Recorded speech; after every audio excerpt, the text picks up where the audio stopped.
Hello, everybody. This is the last day of week 6. I didn't record much this week because I felt like it was a little bit of repetitive content. And so instead, I'm going to share my first ever recorded workshop. Now, I'd like to preface that I have not rewatched what I'm about to show you because I simply cannot watch myself public speak for the second time in my life. I just can't do it right now. But I also just want to share with you what the people got at the workshop, and it was really fun. I had a great time. The people are fantastic. I cut off the video and ended up having like 20 more minutes of conversation with these amazing women that decided to come and support me and show up for themselves. So the 22 minutes that I recorded was literally like half of it, and I'm just so happy and proud of myself that I am kind of facing big fears of just being unfiltered in front of people and not getting any redos or any retakes like I can in a YouTube video. Because showing up in an edited video is a lot different than just showing up as you are in front of people. There's no, like I said, there's no takebacks, there's no editing. You just gotta roll with whatever's thrown at you. So it's a terrifying experience, but it's a very healing experience, because the worst that can happen is that someone doesn't like it, or or I'm just awkward, because I have nothing offensive to say. So I don't run the risk of that, thank God. Anyway, that being said, I'm looking forward to week 7's video. So next week's video, because we are going to take a trip to Oregon. I'm really excited. I get to show my son my old, my old stomping grounds, and I'm really excited. I haven't been back to Oregon since like 2019, and I miss it so much. And the beginning of the week will be fun just because it will be getting ready for the trip, getting all the pets ready, and it'll just be an exciting week to watch play out. So stay tuned for that, and if you wish to witness the workshop that maybe you missed, or you're just interested in what I'm doing, stick around to watch it. I have no idea what I look like, what I sound like, or what's going on in the video, because I refuse to watch it. But thank you if you do, and it's understandable if you don't. So enjoy. Bye. Well, everyone's here because you know me, but I'm Kate, if you didn't know. And I started this actually because I started myself on a 12-week, my own life coaching program, and a lot of it's action-based. So you're supposed to take actions towards whatever goals and dreams, not just perfected on paper. And so I shot my shot with Amy, as I was discussing earlier, and she said I could start doing this. So this workshop in itself is actually a part of my program. So it's kind of me getting past my fear of public speaking, because other than last week, the only public speaking I've ever done was in front of a church congregation when I was 13, and I flung myself off the podium like a booger out of nerves, and then cried in the foyer. So keep doing better every single time we do this. But then today I just wanted to go over creating systems, not struggles, because I feel like, especially as moms, because we're all moms, we like to create struggles on accident instead of systems when we're trying to perfect whatever problems or issues we're dealing with on a day-to-day basis. So, but I just want to be clear, this isn't about trying to hustle harder, be perfect, or just make yourself a certain aesthetic. It's just to make systems to make your life easier. That's the purpose of it, and that's it. And that's going to be different for everyone. So what works for me isn't going to work for you, maybe. And what works for you isn't going to work for me. It's about acknowledging where your strengths lie, where your weaknesses lie, and then developing systems around your weakest self, because if we were always our best selves, we wouldn't need the systems. Because our best selves are the motivated ones, are the ones that try to create the systems, are the ones that try to get it together. Welcome in. Perfect. This is Tiffany. We all introduced ourselves, so but yeah, so that's the basis of what we're going over today. First off, I wanted to go over why systems matter, because as an ADHD mom, I like to pretend systems aren't helpful for me. I like to pretend chaos is my strength, and I don't need systems, and I'm better than habits, because it's my part of my personality. That's kind of how I've gotten through my life thus far.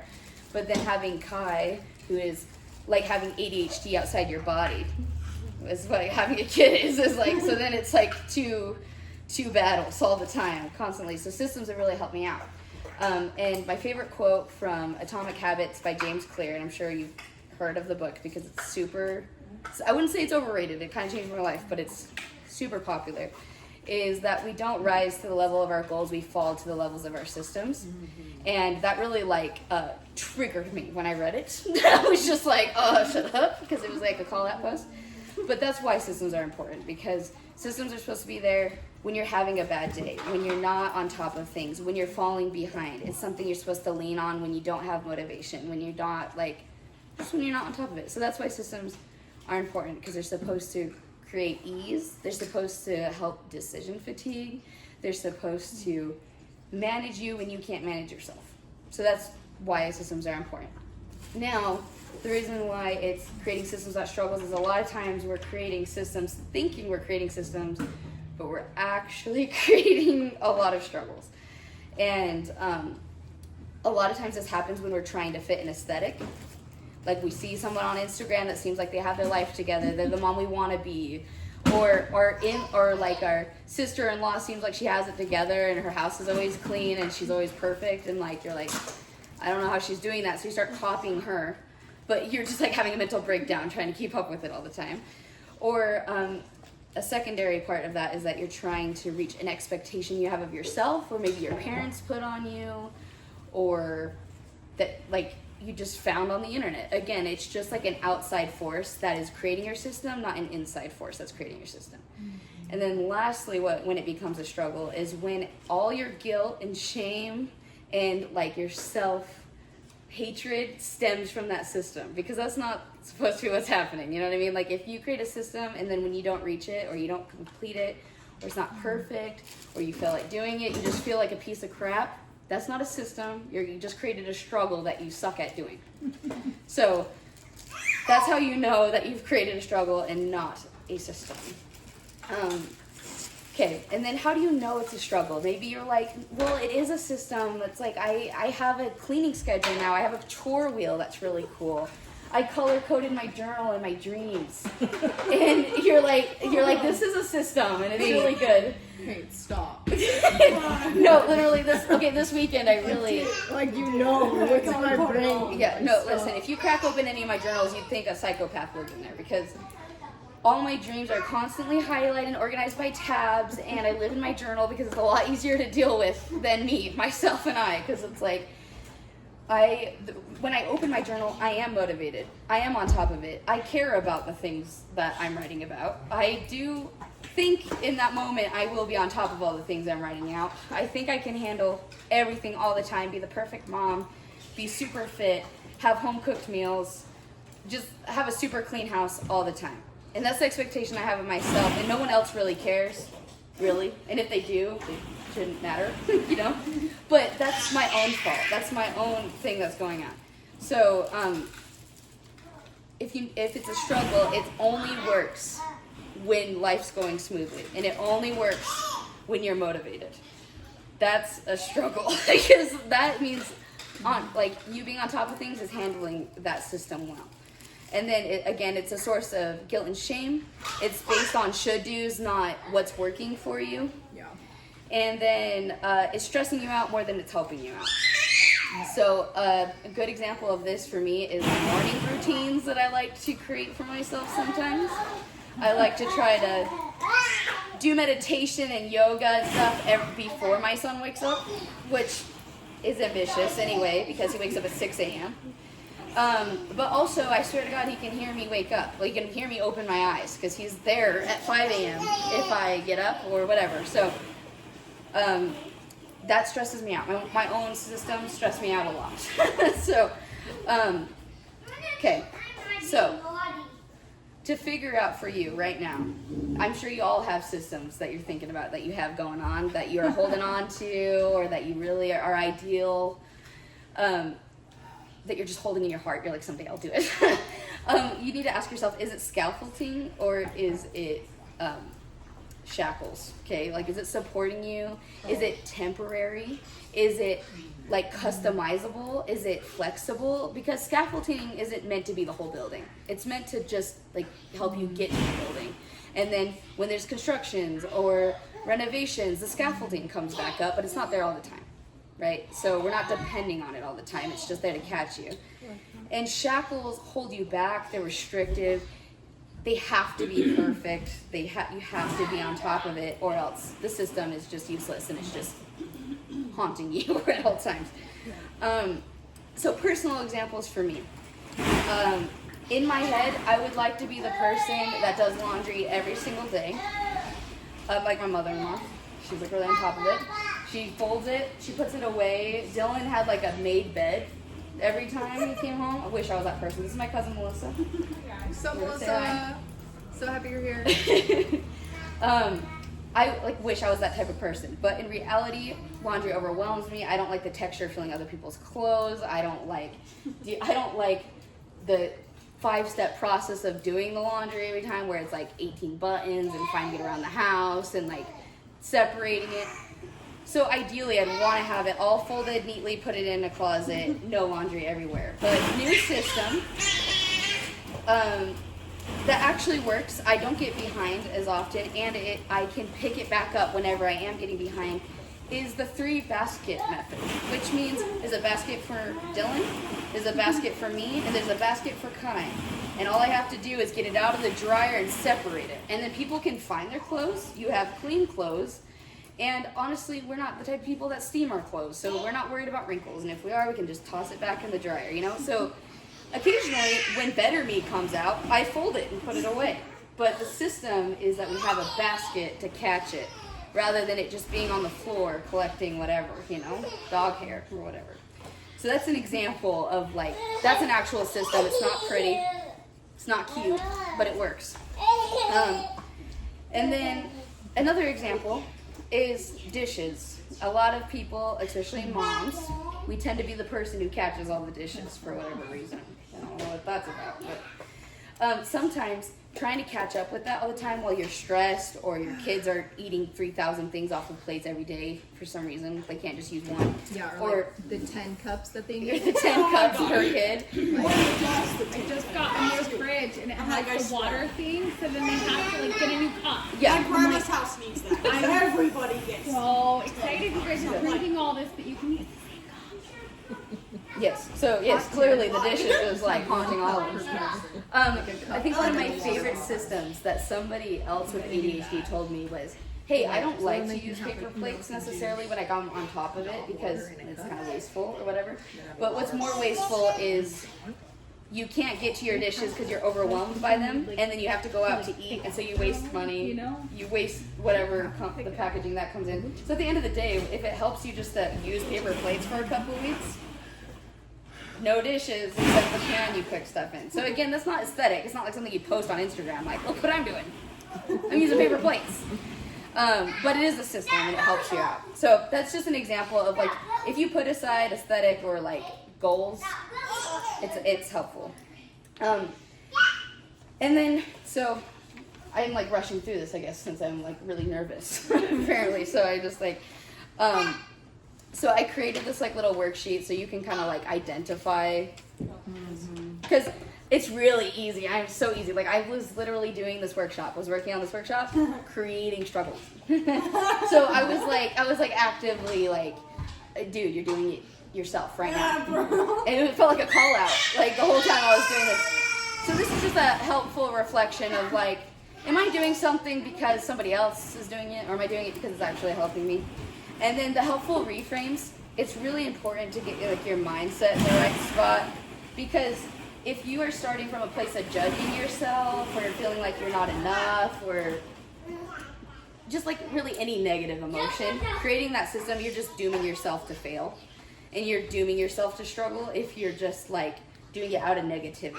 Now, if you're doing it out of, I need a system that works when I can't, or I need a reminder, a trigger to do something, like I have a really hard time remembering to brush my toddler's teeth because they're not my teeth. I don't feel them. You know what I mean? So, but my reminder is I literally have his toothbrush in cases rubber banded to mine. Because so every time I pick up mine, I'm like, toddler needs this too. And I kind of like wander around and find them, you know? So my kid is just randomly getting tackled at random hours whenever I decide to brush my teeth, you know?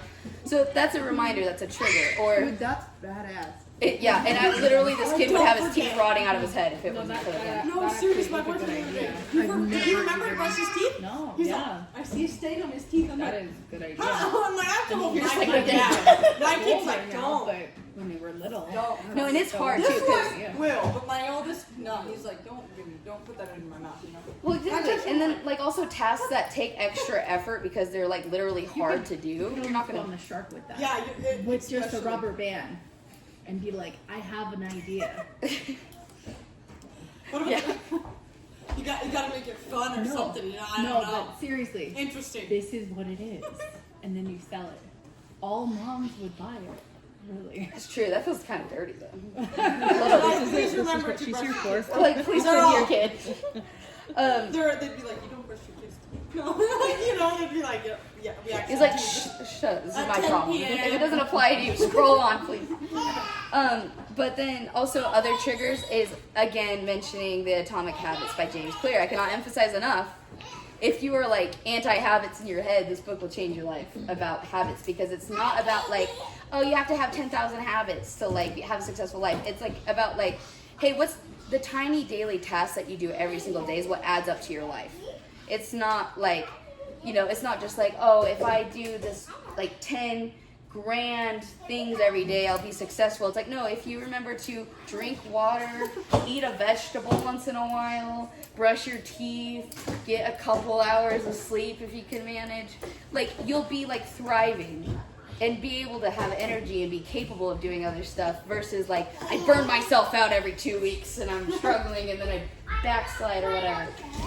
So habit stacking. Atomic Habits by James Clear. So super helpful. Atomic Habits. Yes. And It's a white book with gold writing. yes. It is kind of life changing. She's not lying.